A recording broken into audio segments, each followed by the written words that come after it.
Время новостей на канале Абаза, в студии Марина Будба. Здравствуйте. Сегодня в выпуске. Президент Абхазии Бадра Гунба посетил село Анхуа и город Новый Афон. В Сухуми открылся форум Совета старейшин коренных народов Евразии, а фестиваль духовной и материальной культуры Абхазии «Апсуакот» пройдет в Сухумской крепости.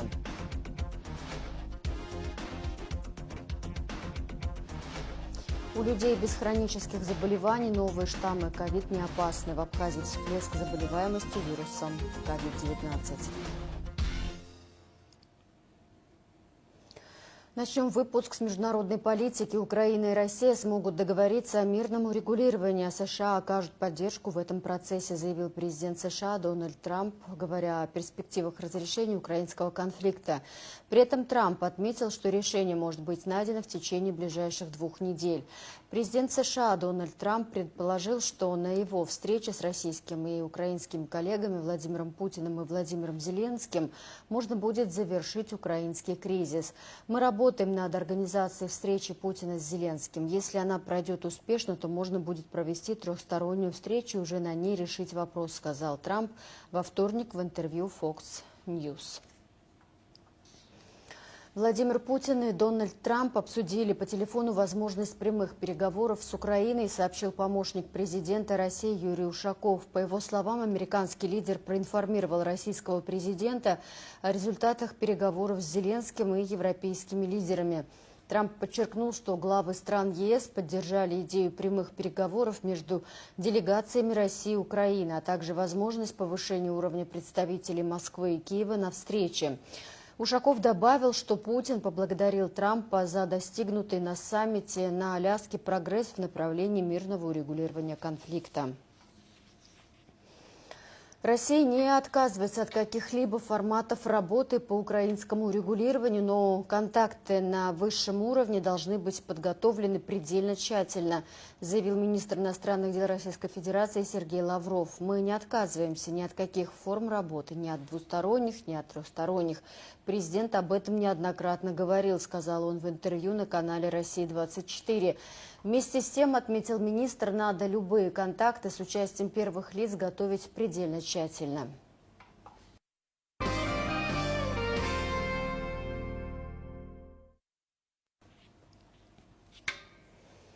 Президент Абхазии Бадра Гунба посетил село Анхуа. Глава государства почтил память погибших жителей села в Отечественной войне народа Абхазии. Некоторые элементы памятника погибшим жителям села, построенного к 30-летию Победы, не закончены. Президент поручил все работы завершить ко Дню Победы. Затем президент осмотрел водоснабжающий резервуар, который обеспечивает водой большую часть села. Резервуары и часть трубопроводов находятся в аварийном состоянии из-за износа. Это приводит к значительным потерям воды и ее дефициту для жителей.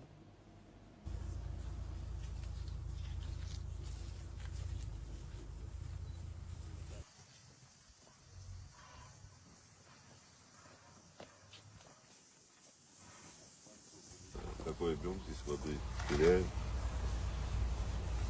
Надо будет правительственную документацию подготовить. И плюс трубы 2 километра, чтобы значит, до жителей уже водовод.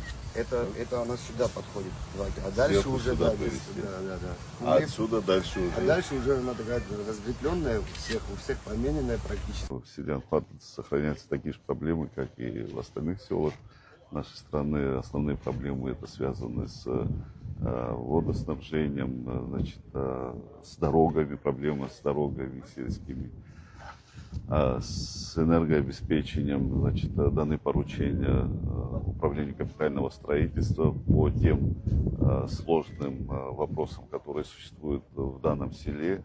Значит, в ближайшее время осметить все эти работы и приступить к ряду вопросов, которые требуют безотлагательного решения.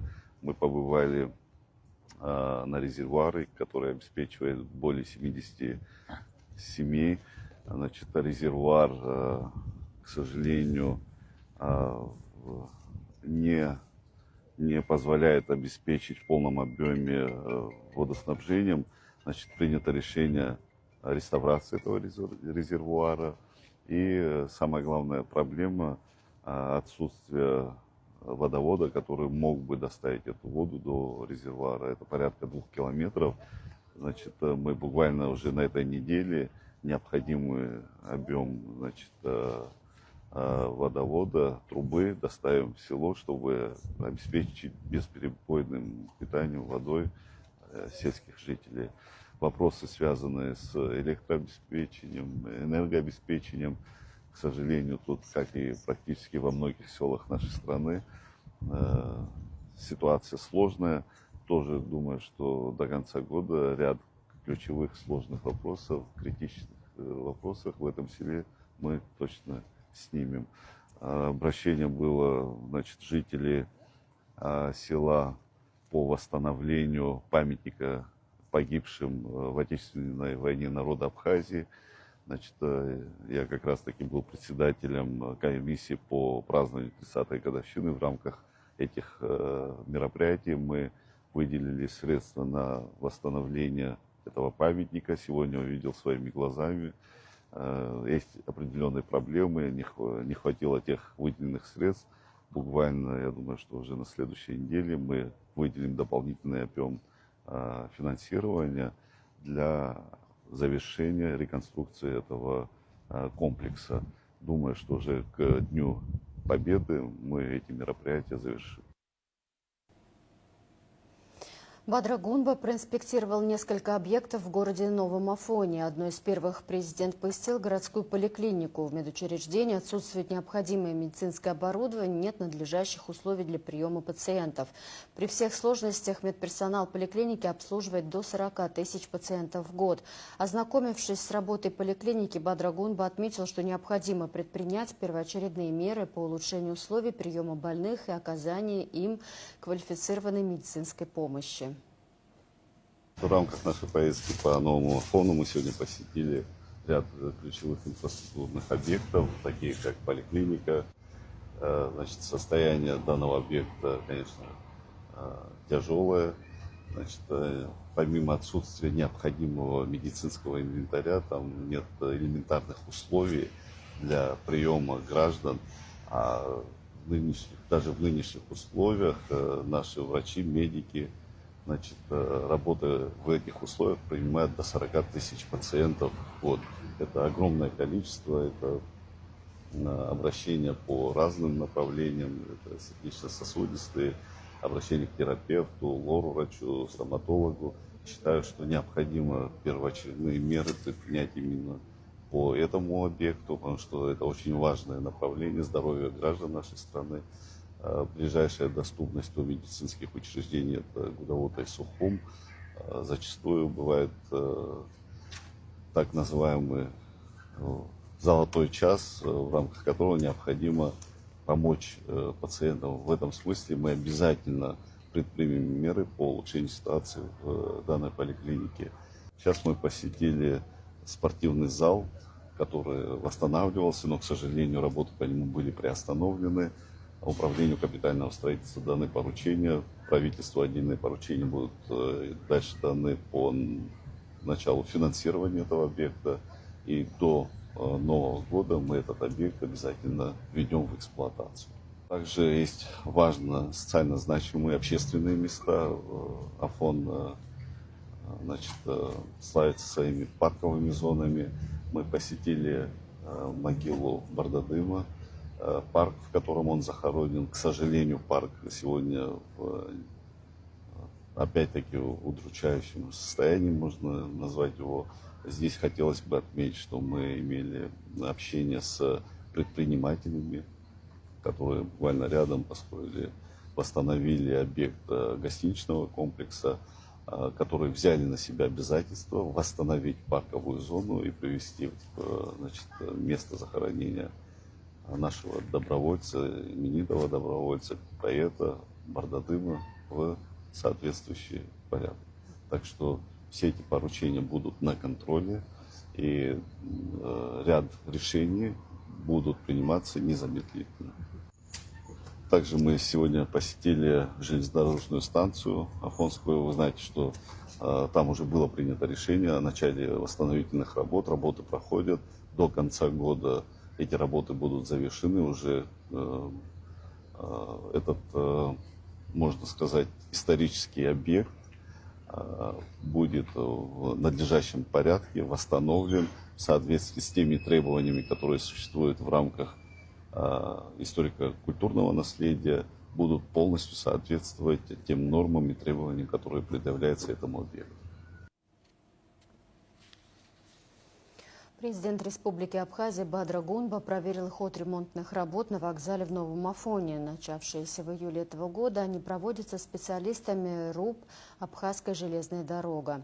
Генеральный директор предприятия Арсоу Читанава доложил главе государства о выполненных и запланированных работах. На первом этапе запланирована реставрация фасада, а также полная замена окон и дверей. Поскольку станция входит в список объектов историко-культурного наследия, все работы ведутся под строгим контролем РУП АЖД и Государственного управления по охране историко-культурного наследия. Завершить ремонт планируется к концу этого года. Вопросы повышения в текущем году пенсии инвалидам Отечественной войны народа Абхазии, семьям погибших в Отечественной войне народа Абхазии, семьям умерших инвалидов Отечественной войны народа Абхазии, пенсионерам, имеющим звания, награжденным орденами, медалями и другим категориям пенсионеров, обсудили на совещании премьер-министр Абхазии Владимир Делба с министром социального обеспечения и демографической политики Русланом Аджба и председателем пенсионного фонда Денисом Гулари. В целях улучшения демографической ситуации Кабинетом министров планируется с 1 января 2026 года повышение размера пособий многодетным семьям. Министр проинформировал, что за последние 10 лет количество многодетных семей, получающих пособие, возросло с 4,5 тысяч до 5,5 тысяч семей. С 1 июля 2025 года Кабинет министров повысил доплаты к пенсиям отдельным категориям пенсионеров, не являющихся получателями пенсии и иных социальных выплат иностранного государства. С 1 августа 2025 года повышены выплаты участникам Великой Отечественной войны, инвалидам Великой Отечественной войны, инвалидам Советской армии, семьям погибших в Великой Отечественной войне, инвалидам боевых действий в Афганистане, семьям погибших в боевых действиях в Афганистане, участникам ликвидации последствий аварии на Чернобыльской АЭС.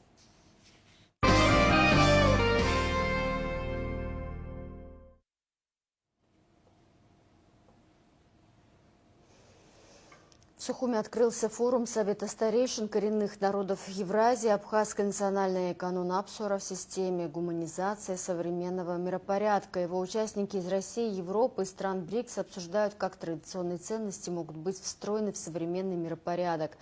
Решение провести форум в Сухуми принято Советом старейшин коренных народов России и стран Евразии, Всемирным конгрессом старейшин. Подробности в репортаже Заура Кварча.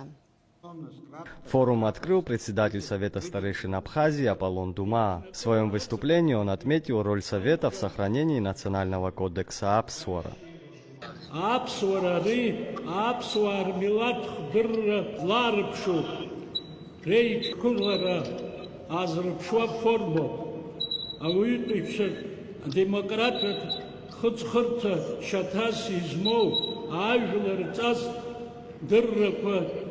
Иркодексу иагим шагуту адоухат бзазара акабскwe азыказаачкwe принципква системава уртрелагара апсра яюзо янгоксро апснабырг шархела а институтахна ажит захосиге зекиш псала апсва кунткара аторухачиге иногдон акрстазқоза функцияққа иуадаиdzас аамҭақәараан аҩныҵҟатәи аполитикаҿы еиԥшым адәныҟатәи аполитикаҿгьы аԥсуа аҳцәа абыргцәа рхеилак ақәыршаҳаҭымкәа изаҟарызаалак ӡбамҭак рыдзыркыломызт.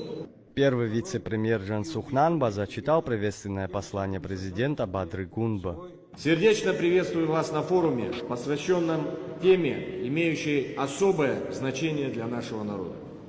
Апсуара – это основа нравственной культуры абхазского народа, источник его духовной силы и жизненных ориентиров. Это не только свод неписанных правил, но и живой дух народа, соединяющий в себе традиции, уважение к старшим, взаимопомощи, гостеприимства, готовности встать на защиту своей земли и чести.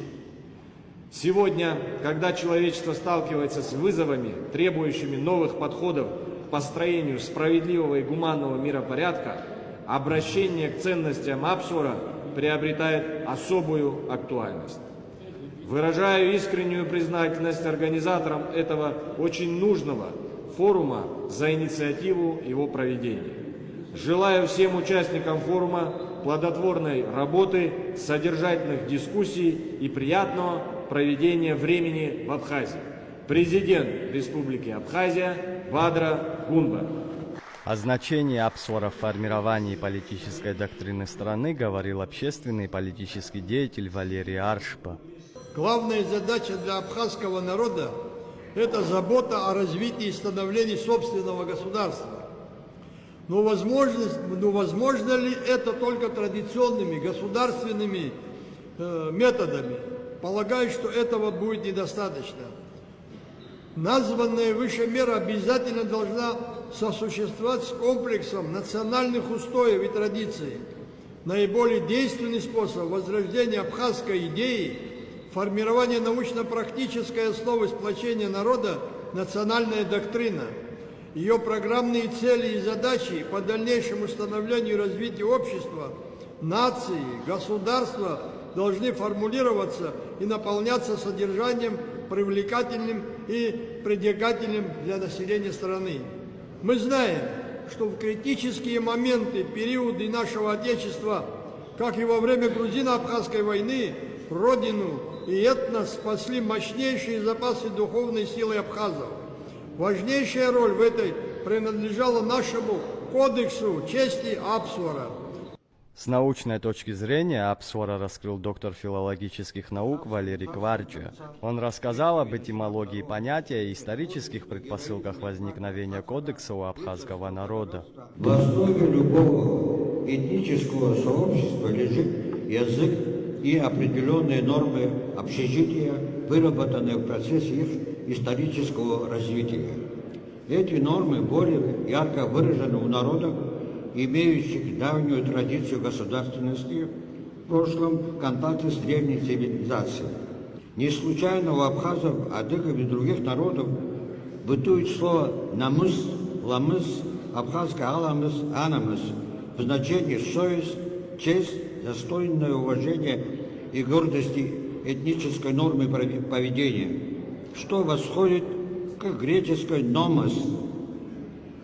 Повторяю, что восходит к греческой «номос» – обычай, нрав, порядок, закон, а также религиозная, этическая правовая норма, имеющая обязательный, общезначимый, неизменный характер в греческих полисах. О важности сохранения языка говорил заведующий кафедрой экологии и техносферной безопасности Северокавказского горно-металлургического института Иван Алборов. И мне особенно приятно то, что здесь разговор идет на своем родном языке в большинстве. Это очень важно сегодня, сохранение этнического своего происхождения, этнического языка. И если мы не будем язык сохранять, то человек, не только человек, а нация исчезнет. Поэтому сколько существует язык, столько существует и нация. Доктор философских наук Иван Тарба предложил комплексный подход к преподаванию Апсуара в школах и вузах. Я думаю, что в первую очередь надо подумать о программе, затем об учебном пособии, но, естественно, собрать группу авторов из числа работников университета Абхазского института гуманитарных исследований. Там должны быть этнологи, там должны быть литераторы, там должны быть юристы для обычного права, там должны быть, естественно, и философы, которые культурологию могут и прочесть. Но диплом ты не выдашь человеку для мирового пространства, это очень актуально сейчас. преподавателя Апсвара. Преподавателя Ауруса нигде нет. Но коль назрело такое время, есть такая потребность, то надо в университете на базе исторического факультета открыть группу культурологов. И в системе культурологии там этнологи, психологи, юристы прочтут, что такое Апсвара. А другая часть, философскую часть мы возьмем на себя, что такое культурология, какие культурные процессы во всем мире происходят. Вот в таком духе надо комплексно заниматься проблемой Апсвара, а не общими словами. Завтра откроем эту школу, завтра мы начнем преподавать. А что вы будете преподавать и кто будет преподавать?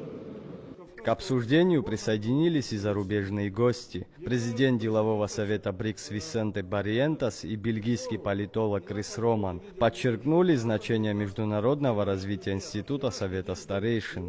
Почему я считаю важно развитие этого движения? По той простой причине, что согласно демографическим исследованиям, возраст населения, он меняется к тому, чтобы население стареет везде. Например, в Бразилии 40% населения старше 60 лет, так как и в России. Вот. Значит, у нас 40 миллионов и в Бразилии, и в России уже 80 миллионов из старших 60 лет. В Китае и Индии эта цифра равняется 300 миллионов, то есть уже получается 680 миллионов.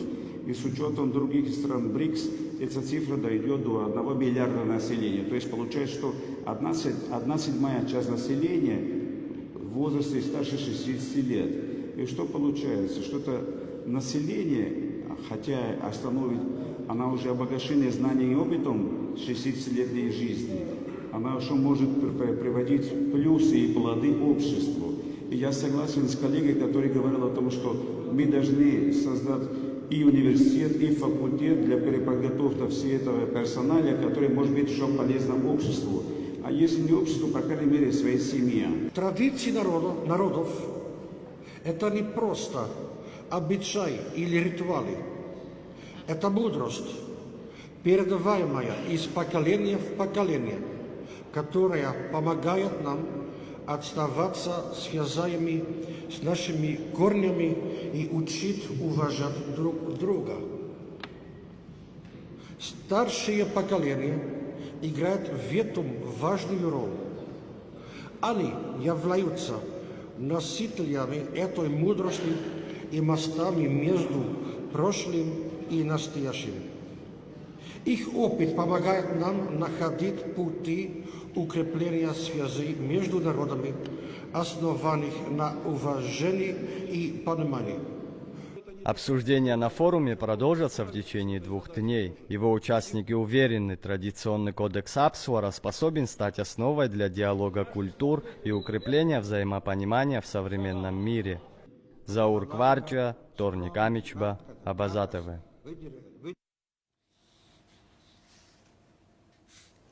Фестиваль духовной и материальной культуры Абхазии «Апсуакот» пройдет в Сухумской крепости с 20 по 24 августа. Для гостей фестиваля будет организовано несколько зон: фото- и видеоинсталляции об историческом и современном богатстве Абхазии, зоны с продукцией местных ремесленников, детская интерактивная зона, в том числе презентация новой настольной игры на основе абхазского эпоса, а также зона с напитками и продукцией известных сельхозпроизводителей. О том, как организаторы готовятся к открытию и что ждет гостей фестиваля, расскажет Надежда Боровикова. Сана Тарба, дизайнер, предприниматель, основатель бренда керамики и магазина Oven, впервые пробует себя в роли общественного деятеля и организатора фестиваля. С января этого года Сана Тарба реализует проект, посвященный духовной и материальной культуре Абхазии. Идея этого проекта она возникла потому, что мне не хватало понимания какого-то целостного нашей культуры, нашего наследия. То есть я была воспитана традиционно по-абхазски, но почему, зачем, там, надо делать так, почему сложилось так, что надо делать так. То есть это же надо тоже копать вглубь, это такой более исследовательский интерес, скорее как научный. И мне всегда было интересно это, я была готова там копаться в книгах, рыться в библиотеках, изучать все это, смотреть архивные снимки. Но это было как будто важно для меня, то есть не потерять вот эту связь и по возможности передать ее своим детям.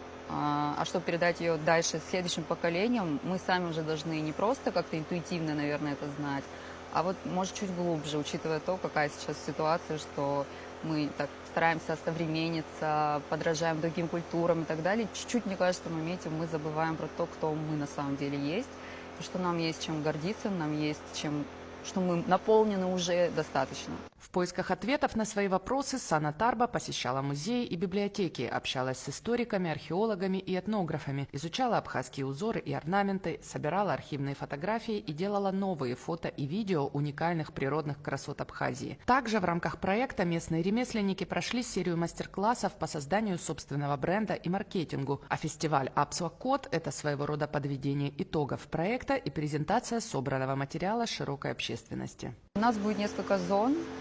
Самая первая на входе зона – это ознакомительная, плюс зона сувениров. Здесь мы собираем как ремесленные продукты, так и сувенирную продукцию тех проектов, которые тоже вот похожего плана, как наш. То есть, например, недавно был реализован проект «Мозаика», который был посвящен нашим мозаичным объектам. Внутри будет медиазона, то есть там будут аудиоинсталляции, видеоинсталляции, фотоинсталляции.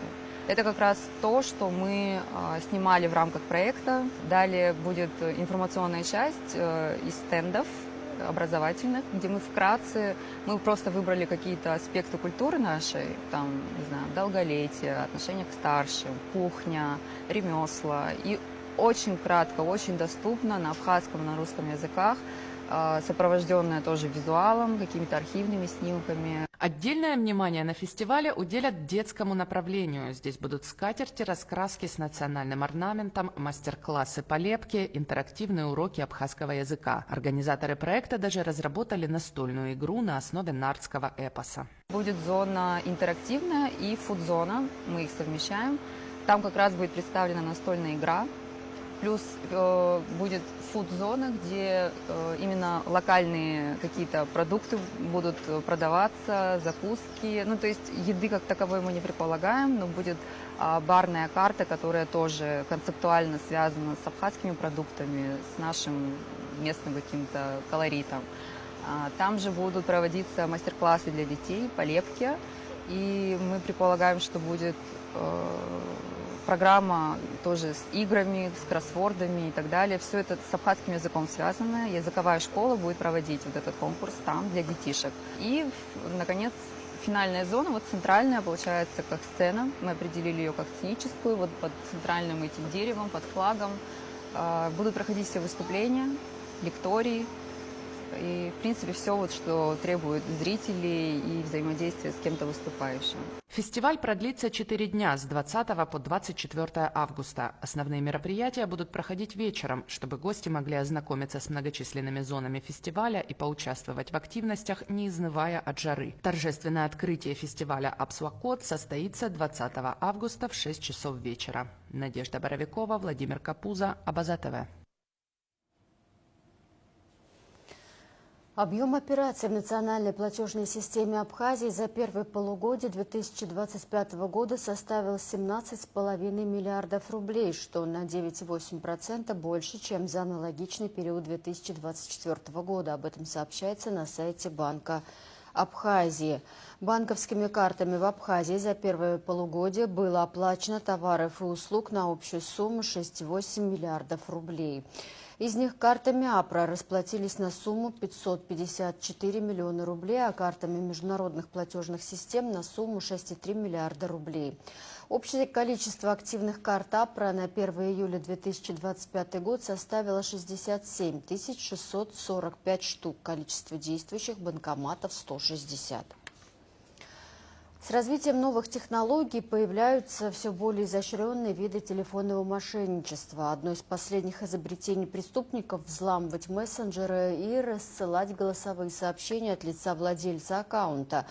Вот основные схемы. «Одолжи мне денег», вам звонит служба безопасности банка. Проходит секретная операция, ложные сотрудники полиции.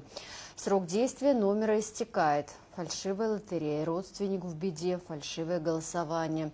Подробно нам по телефону, какими фразами чаще всего пользуются телефонные мошенники, рассказала руководитель представительства ПСБ в Абхазии Виолетта Нижарадзе. В последнее время участились случаи, когда мошенники с помощью искусственного интеллекта подделывают голос и даже видеоизображение. Поэтому, как только во время звонка в мессенджере вас просят одолжить денег, прекращайте общение и сразу перезванивайте собеседнику по обычной мобильной связи. Излюбленная уловка мошенников – представляться сотрудниками спецслужб или правоохранительных органов. Сразу прекращайте разговор. Если слышите фразу «Вам звонит служба безопасности банка», прямо сейчас на вас кто-то пытается оформить кредит, подтвердите, что это вы. В таких случаях необходимо положить трубку и перезвонить сразу на горячую линию банка для выяснения всех вопросов. Также вас должна насторожить фраза «Вы выиграли в благотворительной лотерее» или «Проголосуй за дочь, сестру, племянницу» или друга. Такие сообщения всегда сопровождаются ссылкой. Ни в коем случае нельзя переходить по незнакомым ссылкам. С их помощью мошенники получают доступ к мобильному банку и похищают деньги с ваших счетов. ПСБ просит жителей Абхазии быть бдительными, не сообщать свои данные по телефону или в переписке и никогда не переходить по незнакомым ссылкам. Тщательно перепроверяйте любую информацию, берегите себя и свои финансы.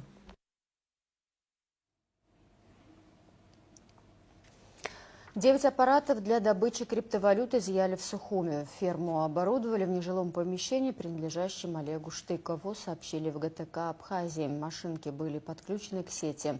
Сам Штыков рассказал, что купил аппараты у незнакомца в Гагре. Документов, подтверждавших таможенное декларирование, у него не было. Оборудование изъяли, возбуждено дело об административном правонарушении.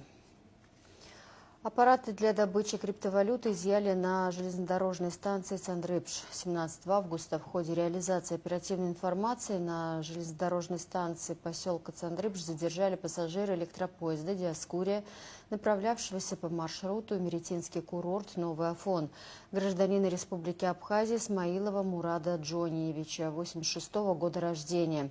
Согласно оперативной информации, он незаконно ввез в страну 6 аппаратов для добычи криптовалюты. Также у гражданина Исмаилова были комплектующие к майнинг-аппаратам в количестве 18 штук.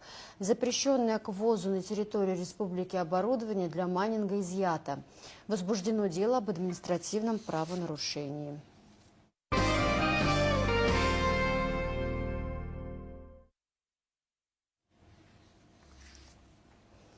Жилой дом сгорел в Дранде, сообщили «Спутник» в МЧС Абхазии. На место происшествия выехали 2 пожарных расчета. Но в момент, когда поступил сигнал, огнем уже была охвачена большая площадь. Дом полностью выгорел, рассказали в ведомстве. Пострадавших нет, причины возгорания выясняются.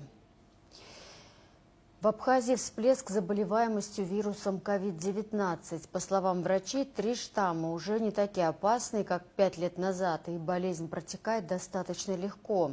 Однако есть группы населения, которым стоит внимательнее относиться к своему состоянию в период вспышки этой вирусной инфекции. Подробности у Марианы Котовой. Легкое недомогание, ломота в суставах, першение в горле и температура – признаки острой вирусной инфекции, в том числе и COVID-19. Вирус ослаб и не настолько летален, как 5 лет назад, но все еще достаточно активен. Тем более сейчас, когда население Абхазии существенно увеличилось за счет туристов, а многочисленные массовые мероприятия способствуют передаче инфекции. Подъем заболеваемости ковидом у нас начался в этом году примерно с 13.07. И постепенно он идет наверх. Это можно объяснить тем, что, во-первых, у нас увеличилось количество населения в летний период, как всегда, за счет отдыхающих. Нужно ехать в отпуск, если есть недомогание или небольшая температура. значит, они игнорируют эту симптоматику, поскольку билеты уже куплены, там, отель зарезервирован и так далее. И то же самое делают наши граждане. В летний период много работы, летний день год кормит, да? И, соответственно, с симптомами простуды они спокойно выходят на работу, общаются и так далее. По словам врачей, сегодня в мире курсируют 3 штамма вируса COVID-19. Все они достаточно легкие и не способны причинить существенного вреда здоровому организму. На данный момент в нашей лаборатории мы не исследуем на типы штаммов, но они общеизвестны. Это Nimbus, Stratus, XEC. То есть врачи романтичные, поэтому называют каждый раз какими-то невидимыми, такими необычными названиями. У молодых и здоровых людей COVID-19 может протекать бессимптомно или вызвать незначительное ухудшение самочувствия.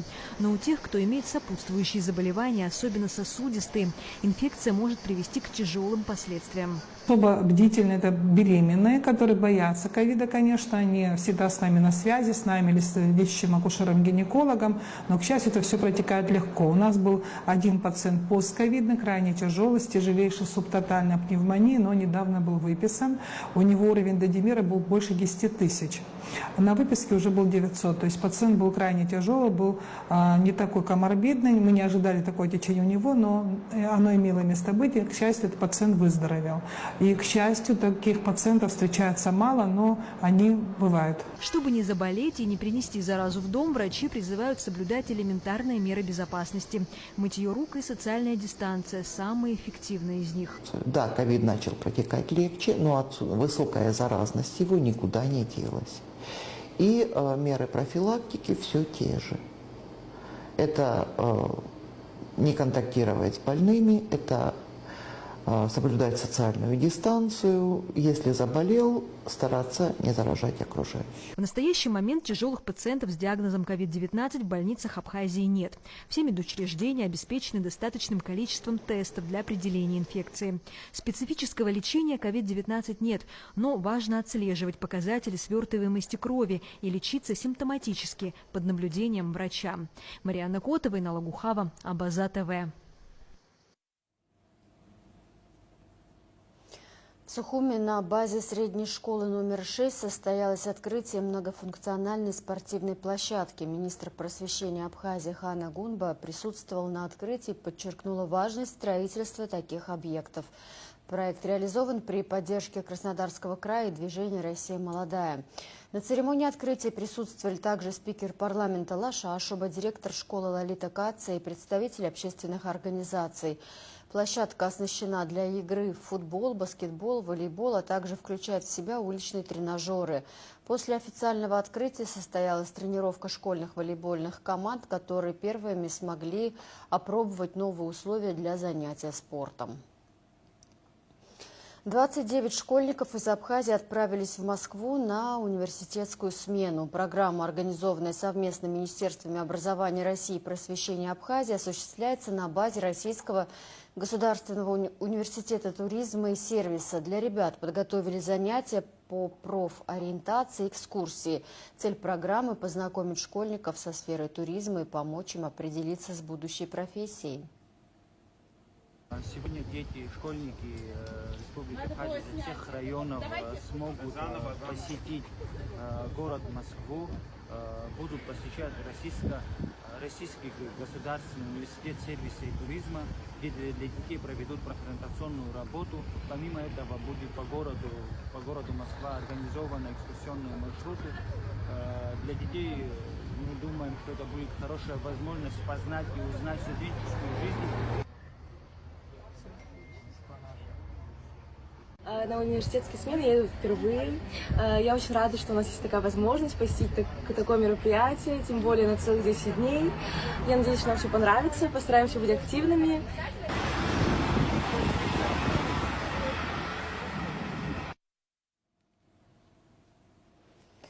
Росдрам, фонд Ашан и Академия Хурма совместно поставят инклюзивный спектакль в рамках проекта «Искусство без границ». Сегодня актеры театра и подопечные музыкальной академии «Дети с ограниченными возможностями здоровья» познакомились и приступили к подготовке спектакля, рассказала спутник директор Хурмы Инна Грищенко. Это стало возможным благодаря поддержке Российского фонда президентских грантов проекта «Музыка нас связала. Социальный диалог России и Абхазии». По словам актера Росдрама, режиссера Джамбула Жордания, впереди большая работа, однако дети уже на первом знакомстве проявили артистичность и большой творческий потенциал. Со спектаклем мы определились еще 2 года назад. Сейчас нужно немного адаптировать сценарий с учетом особенностей наших юных артистов. Но на это уйдет около 3-4 месяцев, уточнил он. Посольство России в Абхазии при поддержке представительства Россотрудничества и МКДЦ Дом Москвы проводит выставку «Мариуполь 2022-2025». Автор фотопроекта, главный редактор журнала «Новый регион России», член Союза журналистов России, фотограф-документалист Сергей Винявский. Материалы выставки включают фотографии, сделанные в Мариуполе с разницей в 3 года и визуально демонстрируют возрождение города и его возвращение к мирной и стабильной жизни после освобождения от украинских неонацистских формирований. Церемония открытия состоится 22 августа 2025 года в 15:00 в Дом Москвы в Сухуми. Турпоток в Абхазию в 2025 году может вырасти до 2 миллионов человек, что на 30% больше прошлогодних показателей, сообщил в интервью «Радио Спутник» вице-президент АТОР Сергей Ромашкин. По его словам, в 2024 году в республике отдохнули около 1,5 миллиона путешественников. Это отличный рост для сравнения у многих российских направлений. Увеличение турпотока составляет не более 10%, добавил он. Ромашкин также подчеркнул, что курортный сезон в Абхазии длится дольше, чем в Краснодарском крае, а море здесь теплее благодаря особенностям климата и географии.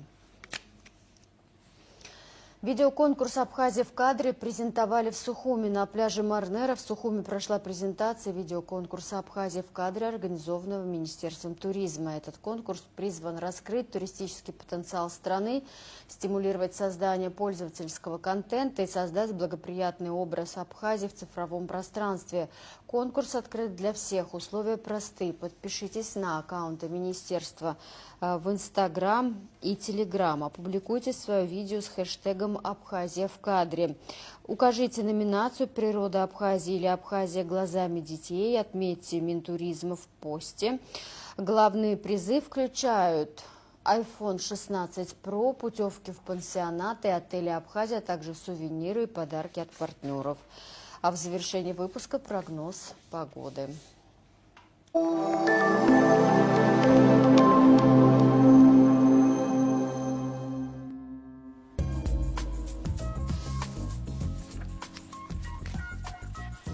В среду 20 августа в Абхазии ожидается переменная облачность без осадков. Местами в конце дня, поздним вечером, кратковременный дождь, гроза. Сохранится удушливо жаркая погода с высоким уровнем ультрафиолетового излучения. Атмосферное давление 755 миллиметров ртутного столба. Ветер слабо умеренный. Температура воздуха ночью 17-22, днем 27-32. Температура морской воды плюс 28. Волнение морской воды слабо умеренное.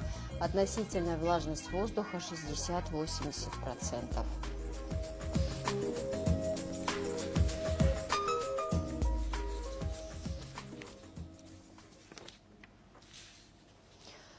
На этом пока все. За развитием событий следите вместе с нами. До встречи.